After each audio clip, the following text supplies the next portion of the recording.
At Christmas dinner, her sister tripled her rent, announcing it out loud, mid-meal, like a power move. The number landed hard, $6,800 a month, effective immediately, no discussion.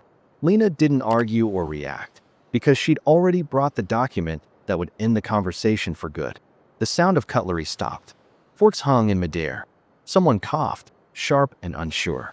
A chair creaked as someone shifted in their seat. Caroline sat tall at the head of the table, wine glass lifted like a toast, and smiled. "It's only fair," she said. "Market's insane right now. I've been undercharging for years." Lena didn't move. She kept her eyes on the gravy boat in front of her, tracing the little chip in its handle with her thumb. Caroline kept talking about fairness, about responsibility, about how she'd carried this family long enough. Their aunt shifted uncomfortably. "Honey, maybe this isn't." Caroline cut her off with a laugh. No. It's time we had transparency. Lena's been living in a whole floor of prime Chicago property for basically nothing." Someone tried to change the subject. The mashed potatoes went cold. Lena finally looked up. Her face didn't show anything. No anger, no shock. Just that quiet kind of stillness that made Caroline talk even louder, as if trying to fill the silence. "Of course," Caroline went on, "I'm not heartless. I'll give her a month to adjust. We're sisters, after all." Her voice landed on sisters like a blade. Lena's hand slipped under the table, touching the leather strap of her tote bag. The weight of the folder inside pressed against her knee. She had carried it for weeks, waiting. Not out of fear, out of timing. Someone poured more wine, its smell cutting through the turkey and the heat. A clock ticked behind the forced laughter trying to rise again, thin and tired. Caroline raised her glass. "To family," she said.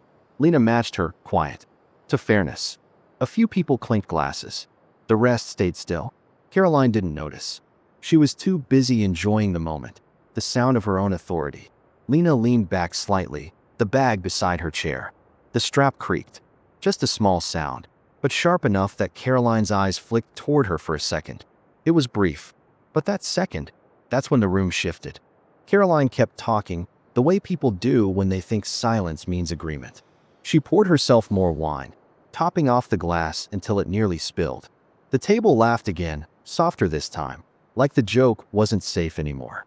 Lena dabbed her mouth with a napkin, slow, deliberate.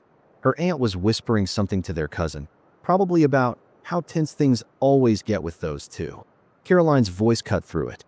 "I mean, it's not like she doesn't make money," she said, waving her hand toward Lena. "Art teacher, sure, but full-time now, right? You can handle it." A fork clinked against a plate. Her uncle cleared his throat. Nobody met Lena's eyes. "Caroline," he said carefully, "maybe this isn't the time." "Oh, please," Caroline laughed. "It's Christmas. Family means honesty." She reached for the breadbasket like she hadn't just humiliated her sister in front of half the family. Lena's jaw moved once, like she might speak, but she didn't. She just looked at her, really looked at her, the way people do when they finally stop pretending. Her voice came quiet, almost polite. "You sure about that number?" Caroline blinked, caught off guard. "Excuse me." "The 6,800, Lena said. "That's what you said, right?" Caroline smirked. "That's market value. You can check online if you don't believe me." Lena nodded slowly, her gaze steady. "I already did." It was a small line, calm, almost nothing, but it split the room. The hum of talk broke off. A bracelet slid down someone's wrist with a soft clink, the only sound still moving. Caroline leaned back, annoyed. "Lena, if you're trying to make this awkward, don't. I've been more than generous." Lena's hand brushed the bag beside her chair. She wasn't shaking.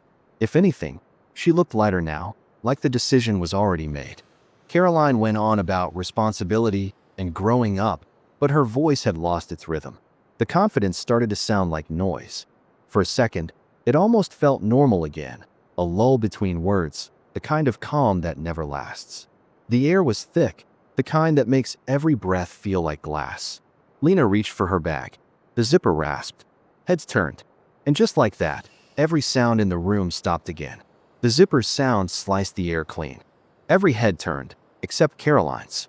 She tried to keep her smile, the same polished courtroom one she wore like armor. But it didn't sit right now. Lena pulled out a thick manila envelope. The paper edges brushed against the tablecloth, a soft, dry scrape that somehow felt louder than Caroline's voice ever had.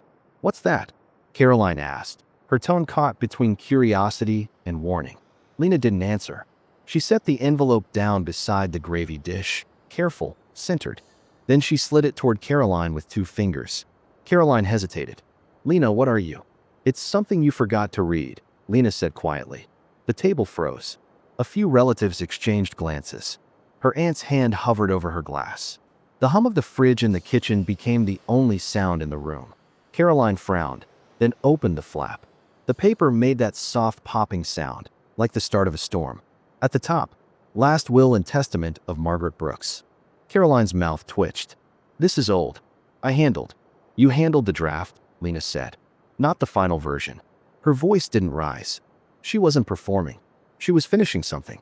Caroline's hand tightened around the paper, knuckles white. "That's not." Lena reached out, turned 1 page, and pointed. "That line," she said. 14 West Brighton Avenue. Left entirely to Lena Brooks. Someone gasped. Her uncle whispered, "Oh my God." Caroline looked around the table, searching for someone to back her up. Nobody met her eyes. "I'm sorry," their aunt murmured, almost to herself. "She told me she changed it." The words hung in the air like smoke. Caroline stood, chair legs scraping the floor. You went behind my back." "No," Lena said. "Grandma did." She gathered the remaining papers, slid them back into the envelope, folded the flap shut. The motion was slow, steady, final. Caroline didn't sit back down. Lena stood too, calm as ever, the bag back over her shoulder. For the first time all night, Caroline had nothing to say. And that silence, that was the sound of years ending. Caroline's chair stayed half pushed from the table, the legs crooked like the moment itself. The papers lay between the candles and the dishes, untouched. Nobody moved to clear them. Her aunt whispered something about dessert, just to fill the space. No one answered. Caroline's voice came out tight. "You think you can just show up with papers and embarrass me in front of my family?" Lena didn't look at her. She adjusted the strap of her bag, her fingers brushing the old leather. "Our family," she said quietly. Caroline laughed, but it came out dry. "You really think this changes anything? You wouldn't even have this house if it weren't for me. I paid the taxes." You paid them from the rental income," Lena said, calm, almost factual. "From tenants Grandma left me. You've been writing it off under your firm." That hit harder than the will. Someone muttered, "Wait, is that legal?" Caroline's face flushed red, then pale. She looked at her husband, but he was staring at his plate. "This is ridiculous," she said. "I'll fight it. You don't know how this works." Lena's voice didn't change. "You're welcome to try. Probate's already closed." She reached for her coat. The sound of the fabric sliding off the chair was oddly loud. Soft, final, but loud. "Lena," their aunt said gently, "maybe you two should talk this through." "There's nothing to talk through," Lena said. "She's been talking for both of us for years." Caroline took a step forward, trembling, but not from fear. "You think this makes you better than me? You think you're some kind of victim who finally won?" Lena turned, her coat over one arm. "No," she said simply. "Just done." She walked toward the hallway. The house seemed to breathe again. The low hum of the fridge, the ticking clock, the faint sound of a car passing outside. Behind her, Caroline's voice broke. "You can't do this, Lena." Lena paused at the doorway. Already did. She opened the door. Cold air rushed in, lifting the papers. For a second, they sounded like applause, brief, final, and earned. A month later, the For Lease sign hung crooked in the front window. The letters peeled a little at the edges, like even they were tired. The downstairs office, once Caroline's firm's satellite branch, sat dark. One desk, an unplugged lamp, and a stain where the coffee pot used to be. Lena stood in the front hall with a paint roller in her hand. Her hair was tied back, sweatshirt flecked with white. The smell of primer filled the air, sharp and clean. Outside, slush dripped from the brownstone steps. She pressed the roller against the wall and moved slowly, steady strokes. Each pass left a smooth trail over the faded beige Caroline had insisted on years ago. The sound of it, that low, wet whisper, filled the quiet. Upstairs, the radio played something soft. Not music she'd ever liked, but background enough to make the silence feel like hers now. Mail sat unopened on the entry table, bank forms, property notices, lease inquiries. She'd deal with them later. A knock came once on the glass. Her aunt stood outside, wrapped in a scarf, holding a paper bag. Lena opened the door, paint-specked fingers on the handle. "Brought you some food," her aunt said, eyes scanning the hall. "It's starting to look like Grandma's again." Lena smiled faintly. "That's the plan." They stood there for a moment. Quiet, the kind of quiet that doesn't hurt anymore. "She's moving downtown," her aunt finally said. "Small place. She didn't take it well." Lena nodded. "I know." Her aunt hesitated. "You okay?" Lena looked around.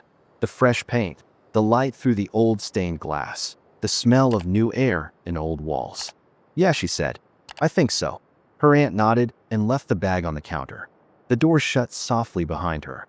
Lena set down the roller, peeled off the gloves, and stepped to the window. Outside, a gust of wind tore the sign loose. It fluttered once, then dropped flat onto the sidewalk. Lena watched it fall, the sound soft as an ending. When she turned back toward the hallway, the house breathed with her.